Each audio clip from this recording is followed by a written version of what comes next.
antar ganda dalam satu partai politik, ya itu kan kita coret satu, ya, akan dicoret satu. Kalau ganda dia itu beda partai, itu akan dilakukan faktual. Akan dilakukan faktual, akan ditanyai itu yang ganda tadi mana sesungguhnya di anggota partai apa. Tapi itu nanti pada saat verifikasi faktual. Tapi memang sudah di warning dari sekarang itu tuh KPU. Oh iya, harus. Ya supaya di kemudian hari ketika petugas kami ke lapangan, ya itu kendala-kendala seperti itu sudah bisa kita minimalkan, dan partai politik juga ketika mengajukan nama anggota partai itu sudah lebih tidak banyak yang ganda-ganda gitu. Oh iya. Berarti sanksinya nanti tidak akan memenuhi syarat salah satu partai yang kedapatan. Kalau dia ganda beda partai. Oh iya. Okay. Yang ditanyakan tadi kan kalau proses verifikasi administrasi. Ya. Kalau faktual dia tinggal kita tanya. Kalau administrasi itu kan di KPU RI. Oh iya. Ya, nanti juga akan dilengkapi dengan petunjuk teknis. Oh iya. Ya. Oke. Kita belum menerima alasan secara spesifik, tetapi kewajiban kami ya itu menyampaikan. Ada beberapa partai yang belum kita temukan alamatnya, itu kita sampaikan di media sosial resmi, akun resmi KPU, agar datang mengikuti pertemuan ini. Kemudian juga yang ikut pertemuan kita update juga data-data nomor kontaknya, kemudian juga partai politik yang diwakili dan seterusnya. Itu kita kita minta ya. Berarti ada undangan langsung di media sosial Pak ya terhadap partai-partai ada ya. Di luar itu kita yang jelas alamat kantornya ya kita sampaikan langsung ya. Partai baru ini kan badan hukumnya ada di Kementerian Hukum dan HAM. Jadi kita sekarang belum kita lakukan proses pemilahan ya. Tetapi bahwa 16 partai politik yang lalu ya ada kemudian ada juga beberapa partai politik baru yang tadi datang itu ya, saya belum cek datanya ada berapa, tetapi partai politik baru itu ada yang datang ya, seperti itu. Tetapi kita perlakukan sama ya ketika kami lakukan proses verifikasi faktual maupun verifikasi administrasi.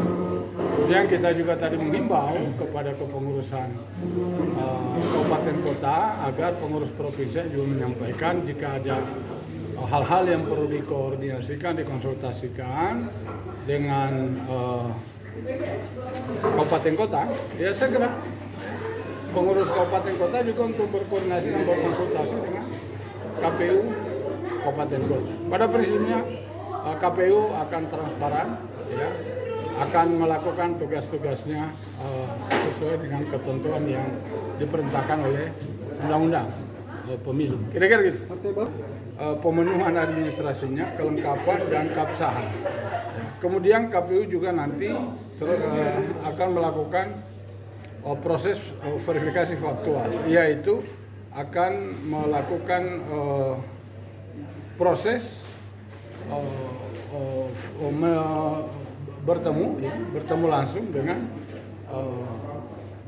anggota partai tadi sesuai dengan KTP yang dilampirkan. Nah, dari perkembangan yang tadi disampaikan, ya, kita melihat ada minat ya besar dari peserta pemilu.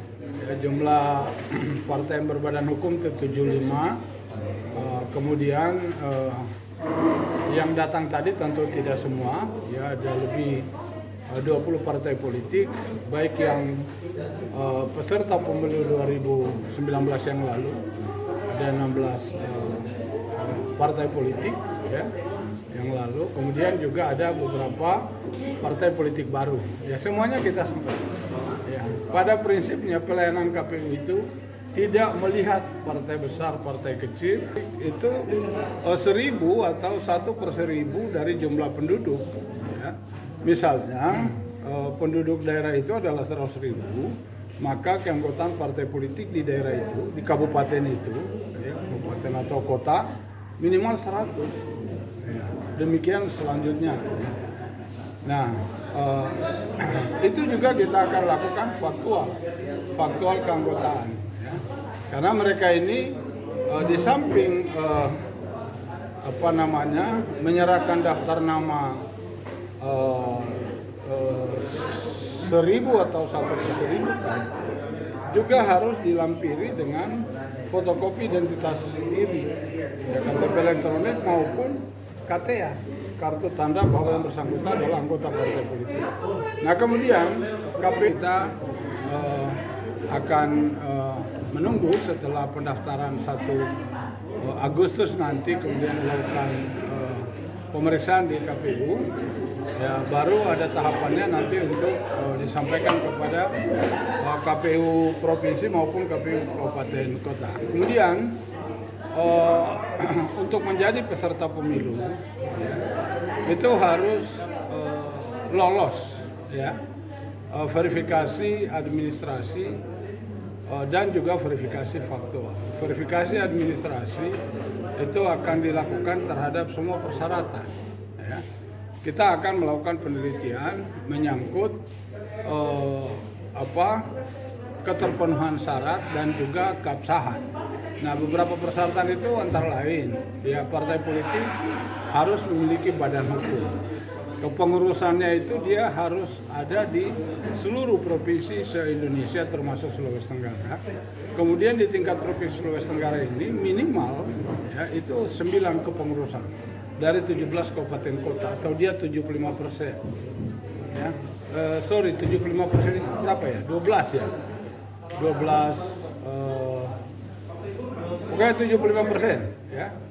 Kepengurusan kabupaten kota, dan di kabupaten kota minimal 50% kepengurusannya itu ada di kecamatan.